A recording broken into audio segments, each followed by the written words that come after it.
Welcome to AZN News.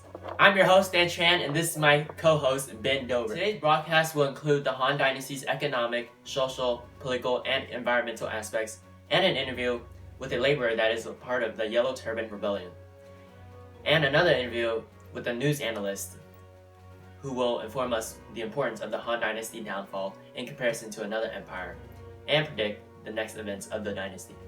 Let's first talk about the economics of the Han Empire. Their economy over time has great amounts of prosperity and decline.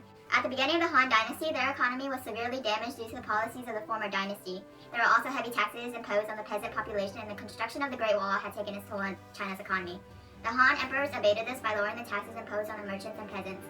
Because the Han Dynasty economy relied largely on the production output of the peasants, the government removed heavy taxation of small landowners and imposed heavier taxes on merchants. They confiscated land from the nobles and encouraged peasants and farmers to start planting more. The greatest contributor to the Han Dynasty's economy's affluence is the silk trade and the opening up of the Silk Road. Silk is even used as a currency. During the later parts of the Han era, however, economic and political crises have begun to plague the dynasty, eventually leading to the fall of the Han economy. Moving on to the social characteristics of the Han Empire, the society of Han Dynasty is made up of a three-tier social system. Aristocrats, bureaucrats were at the top of this hierarchy, followed by skilled laborers and farmers and iron workers. The bottom tier consists of laborers, unskilled laborers, such as servants and slaves. The emperor is on top of the whole hierarchy. The most powerful relative to the emperor is the empress dowager, or the wife of the emperor. She has the power to issue edicts and pardons, as well as appoint a new emperor in case the current emperor dies without a designated heir. Eunuchs and eunuchs were positions that were only given to a few officials during the later periods of the dynasty. Farmers and peasants comprise of the second tier of the Han Dynasty's social hierarchy. The third class citizens consist of mainly artisans and craftsmen who were responsible for making useful items such as swords and knives, as well as luxury goods for the wealthier class. They also belong to the second tier of the society. We are now transitioning to the political characteristics of the Han Empire. The Han Dynasty is the second imperial dynasty in China. It followed the Qin Dynasty. This dynasty is made of two periods, Western and Eastern Han. The government is characterized by a combination of different feudal structures with a central bureaucracy. The emperor is in charge of creating laws and commanding the armed forces. He also served as chief executive officer. The emperors had three counselors of state: the chancellor over masses, the imperial council, and the grand commandment. The counselor's main responsibility is drafting the government budget, conduct necessary disciplinary procedures for government officials, and to command the military. There were 9 ministers, and each of them is assigned to head one specialized ministry. The local government is comprised of a province, commandery, counties, and districts. During the early Han period, only 12 provinces remained, and each one is controlled by one governor appointed by the central government.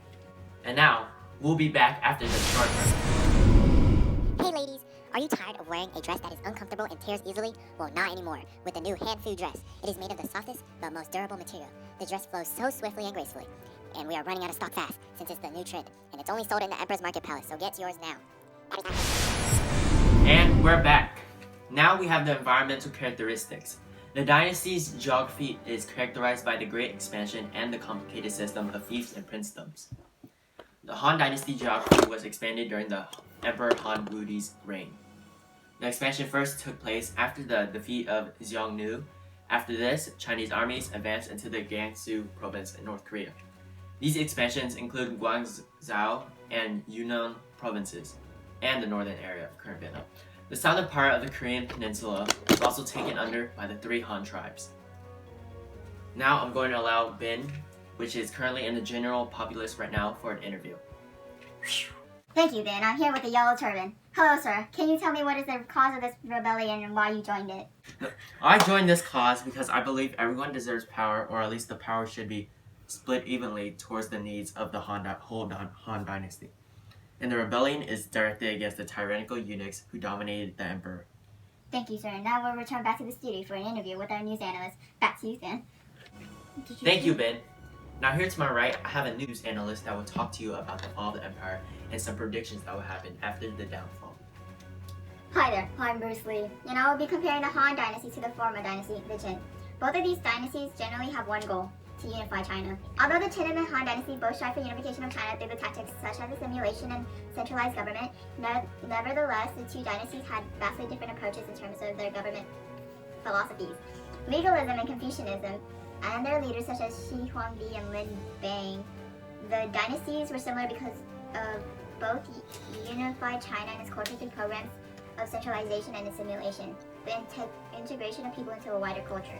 However, while the Han Dynasty embraced Confucianism, the teachings of Confucius, the Qin Dynasty followed legalism philosophy. The two dynasties also suffered because of their different leaders. Shi Huangdi was the only ruler of the Qin Dynasty and was known for his tyrannical and cold nature. On the other hand, the Han Dynasty rulers, including Liu Bang, Empress Liu, and Wu Li, were to maintain a centralized government with softer punishments. I predict that once the Han Empire collapses, China will not be able to be unified by one emperor, so they will be forced to split up into different kingdoms. I don't know how many though. Thank you, Bruce. And that will conclude this year's broadcast. Make sure you channel in next year at today's date into AZN News. See ya!